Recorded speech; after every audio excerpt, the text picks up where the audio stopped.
While the cool wind is still blowing, the spring season is in the air and the summer is not far away. And today I have on my hand a new fragrance. It is the Armaf Dunescape. By the way, if you are unaware, I run a poll on my channel and you get to decide which fragrance I will review. So do pick your favorite fragrance if you want an early review. And do consider subscribing to the channel if you love fragrance related content like this, and hit the like button at the end of this video if you find this video even slightly helpful. So let's get this video started.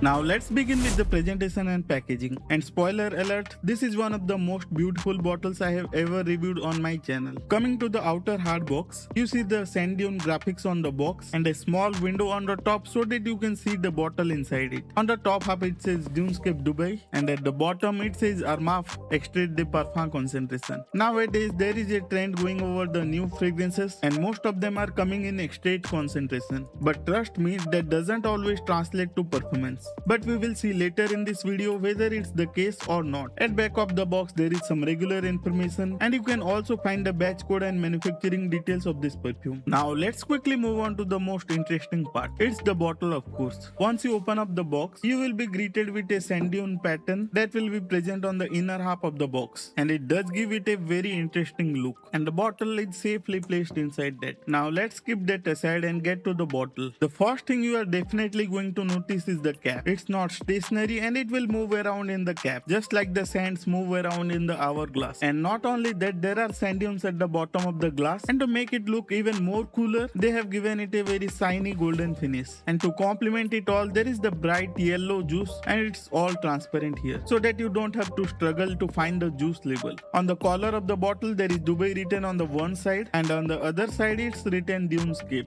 And also, who can forget the brand name that is inside the cap? I can safely say this is the best bottle design from the house of Armaf. However, designs can be subjective and that's purely my opinion. So now let's move on to the spray test.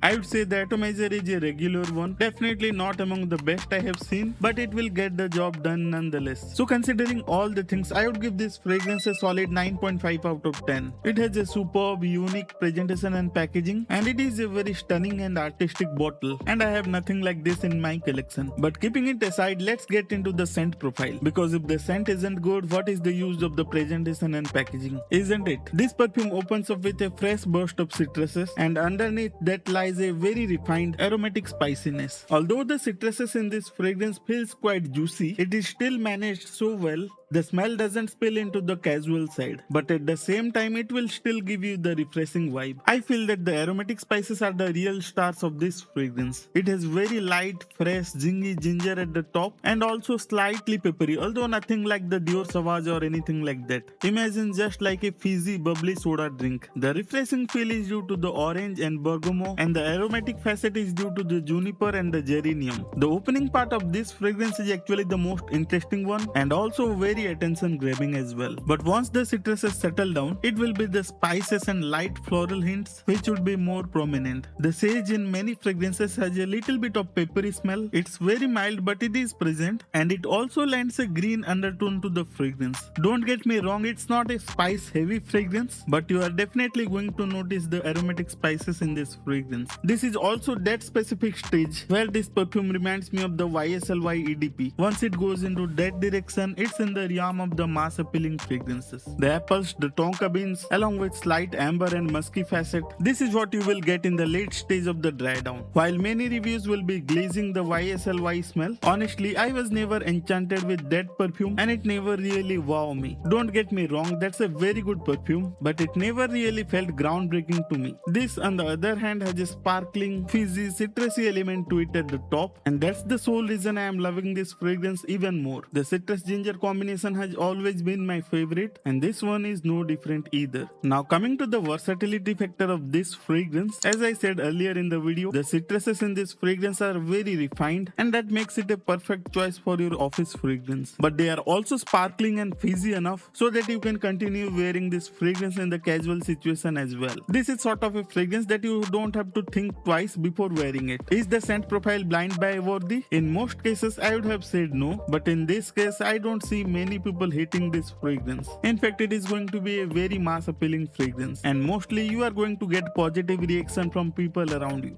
But still, if possible, do try a decant, because fragrances are always subjective in nature. So in terms of scent profile, I would give this fragrance a solid 8.5 out of 10. Now let's get into the performance section, shall we? As you would have seen in the presentation section of this video, this perfume comes in extreme concentration, and in most cases, not always, they are going to be long lasting, but they are also going to be soft in terms of projection. The Dunescape is no exception. While I get solid longevity out of this fragrance for around 7 to 8 hours, and I would consider this as very good in terms of longevity, especially for a fresh fragrance, but the projection is on the softer side. For the first hour, you are going to get moderate projection, where it will project for around 3 feet, and after the first hour, it will gradually come close to you. So in terms of performance, I would give this a solid 8.5 out of 10. Coming to the seasonality of this fragrance, since it is a citrusy aromatic fragrance, it is definitely going to be more suitable for the summer season. Having said that, you can rock this fragrance at any time of the year. The scent profile is such that it is traditionally masculine leaning. However, as a lady, if you love fresh citrusy fragrances with a touch of aromatic spices, it's not something that you can't pull it off. Now, if you have tried this fragrance, what are your thoughts on this perfume? Whether you liked this interpretation of the YSLY, I mean with lot more juicy citruses, or do you prefer something else? Do let me know in the comment section down below. By the way, this is the first fragrance that I am doing a full review on this year, and if you find this video of any value, please hit that like button, and if you are watching my video for the first time and love fragrance related content like this, definitely consider subscribing to the channel as well. And hopefully we are going to come across several interesting fragrances this year. And that's it for today's video. I will meet you all in my next video. Till then, stay safe, and as always, stay honest.